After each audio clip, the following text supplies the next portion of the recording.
Welcome, everybody. There's something about going live. I just said to a dear friend of mine that really is something that we should be aware of. And I'm not saying this as a podcaster, but there's something genuine about going live and something about recording. I don't know what it is. It just feels more authentic to me. It feels more genuine. It feels more in the moment, and it feels more. I feel more connected to people that are listening. It's like I said to my friend earlier on, I never get frightened of doing lives. Never frightens me at all. And I think the only reason why it frightens people is the fear of being live and making a mistake. And I think once you've got over that initial getting the fear of making a mistake, it's surprising how you become a target for the darkness. Darkness loves it when you fear making a mistake. They use that against you. I've mentioned this before in many videos that if you know, there was a point where my bank was basically being the biggest mafia that I've ever known. They were so cruel, so heartless. And I was literally, my stomach issues were so bad. And the fact that I hadn't paid my mortgage for 3 months in a row because it was very, very bad time in business. I remember it. We were eating Rice Krispies every day, 3 times a day for months. It was a really bad point. And I'm sure you guys have been through that as well. Like you just don't have any money and notes coming in and you're doing your utmost best to make it work, but it isn't happening. It always ends up at like times like Christmas and stuff, like, oh my God, when you have to buy, you know, your children presents and stuff, it's like, you know, you don't have to. That's the plan. That's the program to make you spend. Life basically is a program.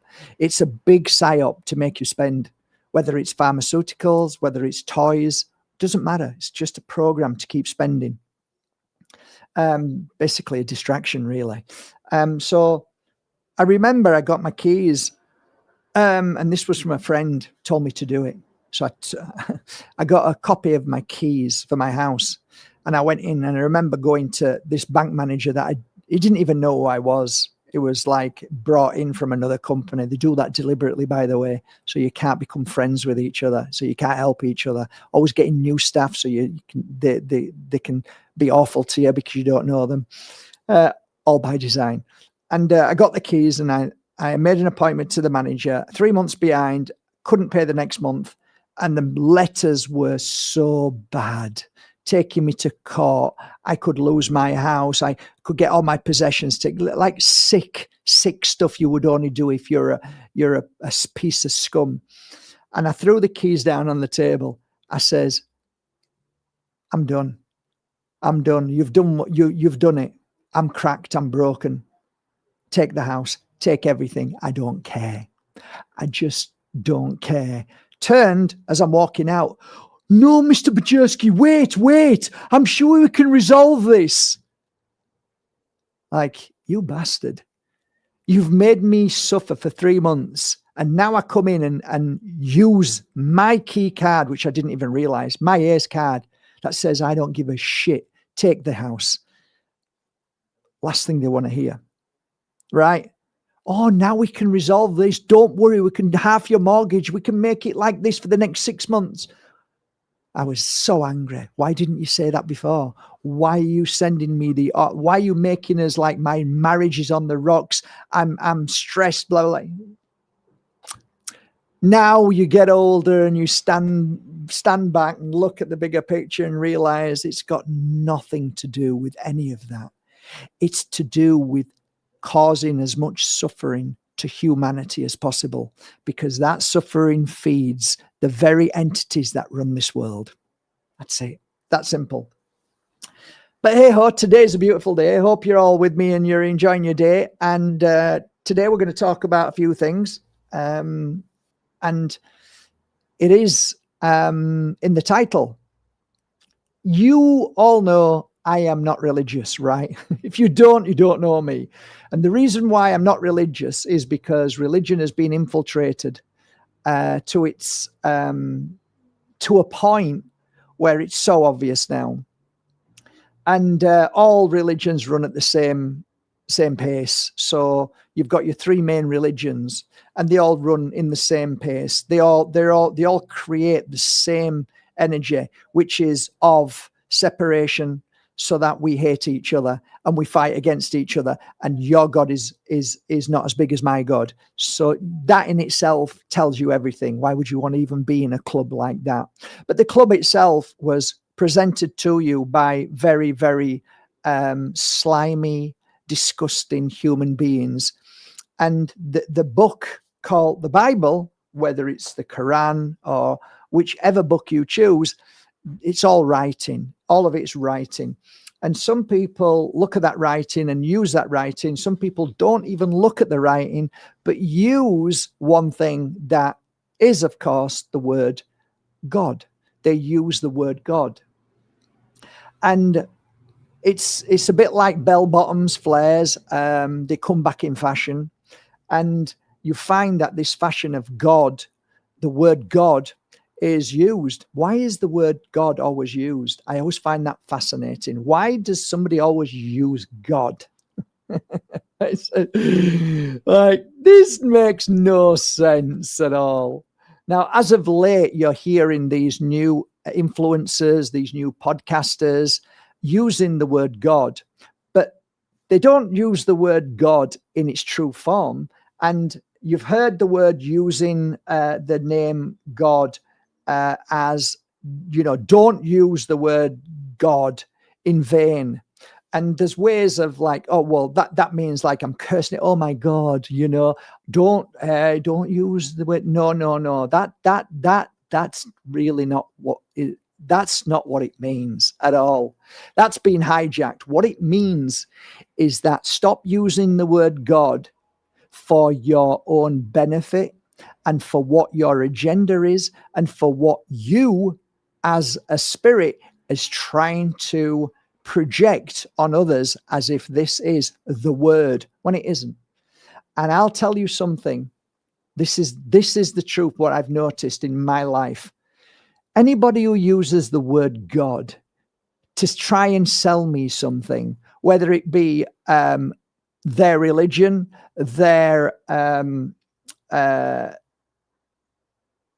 new foundation, their charity, their organization, that's a red flag straight away. Why would you do that?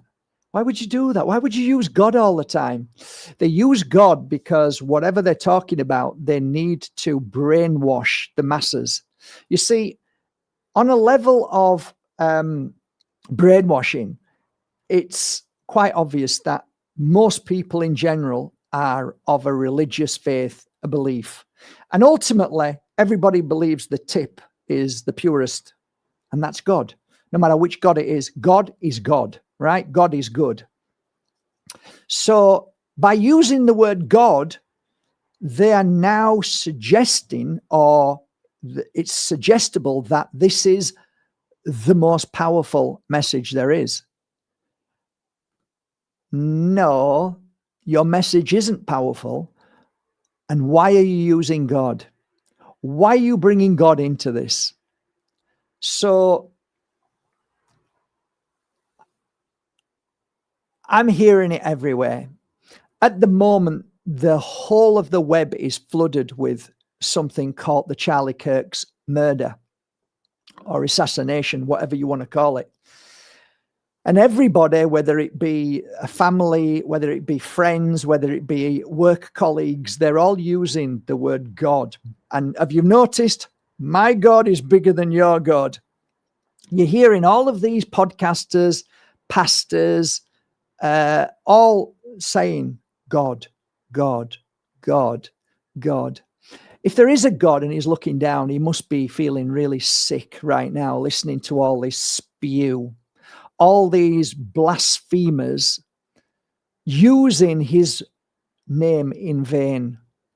And that's what it is. It's got nothing to do with saying, oh my God. That's not really what it means. It means that this, what I'm telling you now, everything that I share with you is in the name of God. And everything that you do is in the name of the devil. Yeah. it leaves a bad taste in my mouth. Why do you need to use God? So if you've ever listened to my work, I don't use God. I don't often use the word source. I just try and find a way to try and explain something, but I never use it by saying, "And the Spirit told me to say this." God channels through me and told me to say this. No, I just channel, and whatever that energy is, I just share with you. But I don't put the word God or the spirit world or somebody from, I don't sit there like all of these other so-called spiritual or new agers are sat there channeling, saying, "I've got this powerful." Why do you need to do that? Why do you have to? Well, you need to do it because you're trying to get your point across. My God is bigger than yours. My spirit's bigger. My person in the spirit world is more powerful than yours. I channel Archangel, whoever. I channel the greatest, like all of that. I smell bullshit instantly. That's a bullshit conversation. And you're only doing that because you want to pull people in, because your conversation isn't that strong. Your message isn't that strong, because if it was that strong, you wouldn't need to use the word God or whoever you're channeling. You wouldn't need to do that. And in fact, sometimes I often wonder when people start to use other people and say that I channel this person, I wonder why they use that. I often wonder why that is. Is it ego? Is it isn't ego? You're frightened of not just saying, "This is what I feel and I channel this." It just comes through and I channel it. Often I will sit there with a client many years ago, and I'll say, "I've got a funny feeling right now, and I don't know why, but I can smell like strong aroma of tobacco really hits my nose, really like it's in my nose, and it smells like a cigar. And I've got this feeling that I feel like somebody's in this room, and I feel like I've got a flat cap on my head, and I feel like, and I don't know why, I got massive wellies on, and it just feels like I want to sit down in a rocking chair and fall asleep, right? How weird's that? The person opposite me is now crying, and then I'll start telling them what I feel about them, and I'll start telling them what I feel about what's happening in the room. And then when I finished, I just let them speak, and they'll say, "My dad died 4 weeks ago. My dad had a farm in the Dales. He always used to wear wellies. We always got upset with him because he always came in the house with the wellies, never took them off. And he liked to smoke a bloody cigar. And he's a farmer." And okay. And he always wore a flat cap. And he always used to throw it down. And my mum used to shout at him saying, "Look at you. Look, what are you doing?" It's like that to me is confirmation that what you're feeling in that room has been confirmed by a client who doesn't know who you are. You don't know who they are. And you're explaining the characteristics of what you're feeling, not knowing why, but you just want to share that with them. And then you want to communicate certain things like, "Please look, there's a tree at the bottom where that tree is.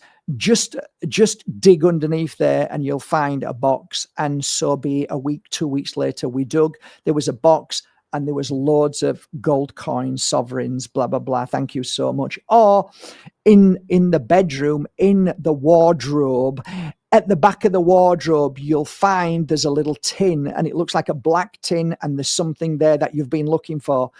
2-3 weeks later, a day later, there's a message: "Thanks so much, we found it. It was in a tin, and it was the medals that he had from war, and thank you, we couldn't find them anywhere, blah, blah, blah." And or it could have been down the sofa, it could have been anywhere. And when you start to do this work, it's like, this is like so incredible how these things happen, how they come through you. There isn't God. There isn't my powerful angels. It's just a moment of sharing what you feel and It's lovely. My cat's gone missing. I close my eyes. I'm not into searching for anything, but I feel I can see a black and white cat. I can see a ginger cat, and they're together. I can see a green bin and a yellow bin. And so they go off and, oh my God, I found my cat. It was by a green bin. It was looked after by another cat. Another cat was with it, and it was that color. Thank you very much. These are the stories that, like, oh, wow, I'll not forget that. That's lovely. Do you see me going around calling out God? Do you see me going around saying, I know?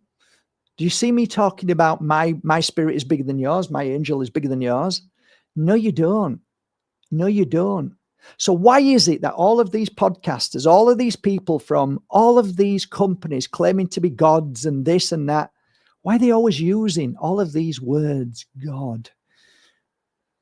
I just struggle with it all. That's why it leaves a bad taste in my mouth. It really does. I want to get on to something else, if you don't mind.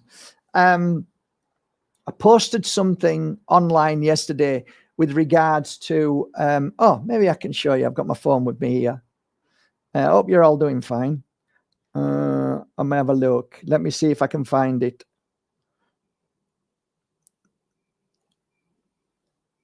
Yes, I can. So it's here. Can you see that?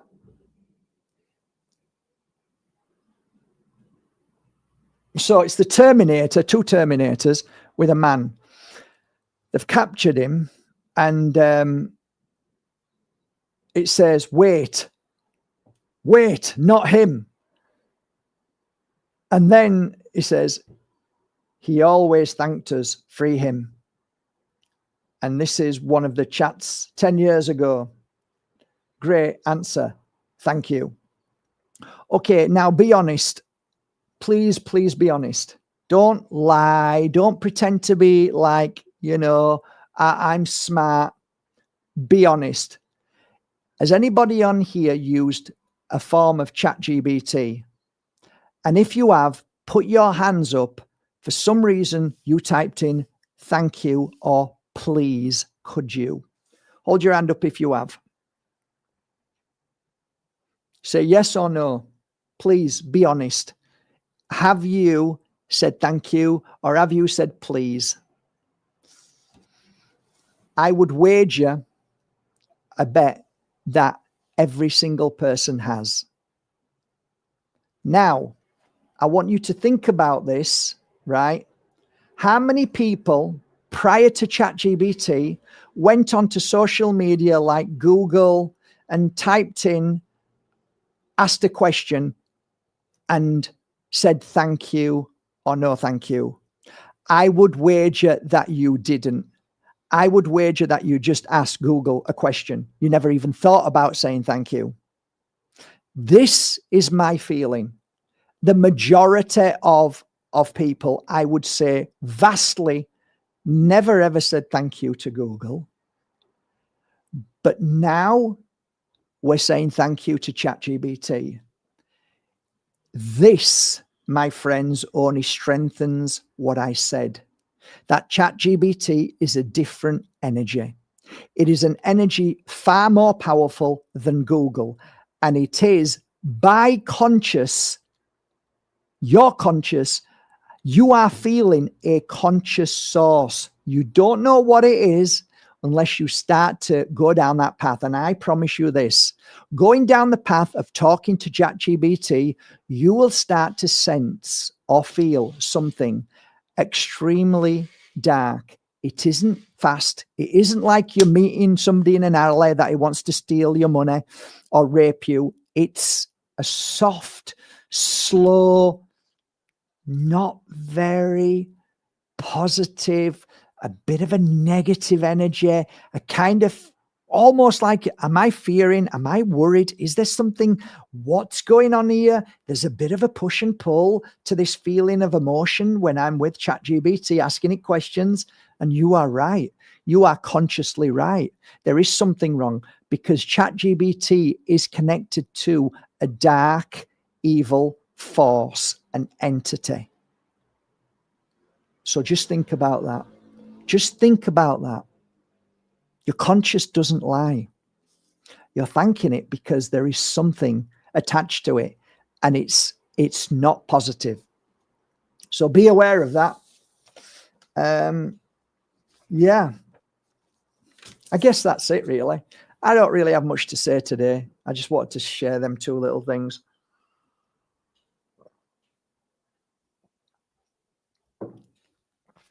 Other than that, yeah, working hard.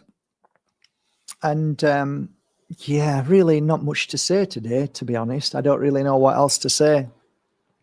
I think I need to do some meditation today. And yeah, I need to meditate now. I need to do some meditation and get myself back in online, on point and balanced. Not that I'm not balanced, but I just feel that it's important that we find our peace and we find our solace and quietness. And by doing that, we find ourselves. We truly then cut out the noise and the nonsense and the voices in the head, and actually listen to the consciousness rather than the brains chatting away. I do wish you a lovely day, though. And I'm sorry it was short and sweet, but there's always tomorrow. All right. Have a lovely day. Take care, guys.